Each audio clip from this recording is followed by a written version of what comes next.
ಅಪ್ಪು ಸರ್ನ ಬಗ್ಗೆ ಹೇಳಬೇಕಂದ್ರೆ ನಿಜವಾಗ್ಲೂ ನಾವು ಅವರನ್ನು ಭೇಟಿ ಆಗಲಿಲ್ಲ. ನಾವು ಮಂಗಳೂರಲ್ಲಿದ್ದಾಗ ಅಂದರೆ ಕೆಲವೊಂದು ಗಾಸಿಪ್ಗಳಿತ್ತು, ಅಂದರೆ ಎಲ್ಲ ಚಲನಚಿತ್ರ ನಟರ ಬಗ್ಗೆ ಅವರು ಹಾಗಿರ್ಬೋದು, ಅವ್ರು ಹೀಗಿರ್ಬೋದು, ನಾವು ನೋಡಲಿಲ್ಲ, ಅವರನ್ನು ಖುದ್ದಾಗಿ ನೋಡಲಿಲ್ಲ. ಹೇಗಿರ್ಬೋದು ಅಪ್ಪು ಸರ್ ಕೂಡ, ಅವರ ಬಗ್ಗೆ ಕೂಡ ಅಷ್ಟು ಒಳ್ಳೆ, ಅಂದರೆ ಅವರ ಚಲನಚಿತ್ರಗಳು ತುಂಬ ಇಷ್ಟ ಆಗ್ತಿತ್ತು. ಮಂಗಳೂರಲ್ಲಿ ನಮಗೆ ಗೊತ್ತಿರಲಿಲ್ಲ ಅವರ ಬಗ್ಗೆ.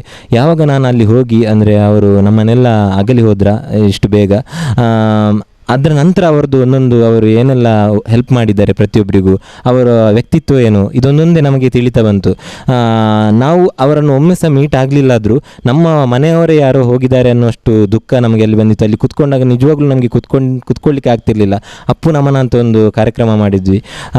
ಅವರು ಅಲ್ಲಿ ಅವರದ್ದೊಂದು ಫೋಟೋ ಇಟ್ಟಿದ್ರು, ಅದರಲ್ಲಿ ಅವರ ಒಂದು ನಗೆ ಇದೆಯಲ್ಲ, ಮುಖದಲ್ಲಿರುವ ನಗು, ಅಲ್ಲಿ ಅವರು ಕುತ್ಕೊಂಡು ನಮ್ಮ ಕಾರ್ಯಕ್ರಮವನ್ನು ನೋಡ್ತಿದ್ದಾರೆ, ಹಾಗೆಯೇ ನಮಗೆ ಆಗ್ತಿತ್ತು.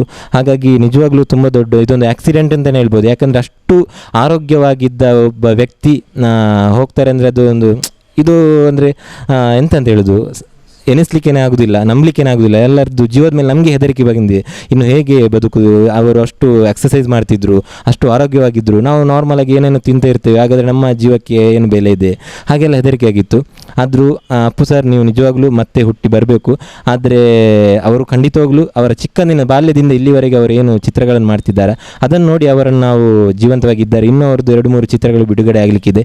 ಹಾಗಾಗಿ ಅವರು ಯಾವತ್ತಿದ್ರೂ ಅಜರಾಮರ ನಮ್ಮೊಟ್ಟಿಗೆ ಇರ್ತಾರೆ. ಹಾಗಾಗಿ ಅವರನ್ನು ಮರೀಲಿಕ್ಕೆ ಸಾಧ್ಯನೇ ಇಲ್ಲ. ಇದನ್ನು ಹೇಳಲಿಕ್ಕೆ ಇಷ್ಟಪಡ್ತೇನೆ.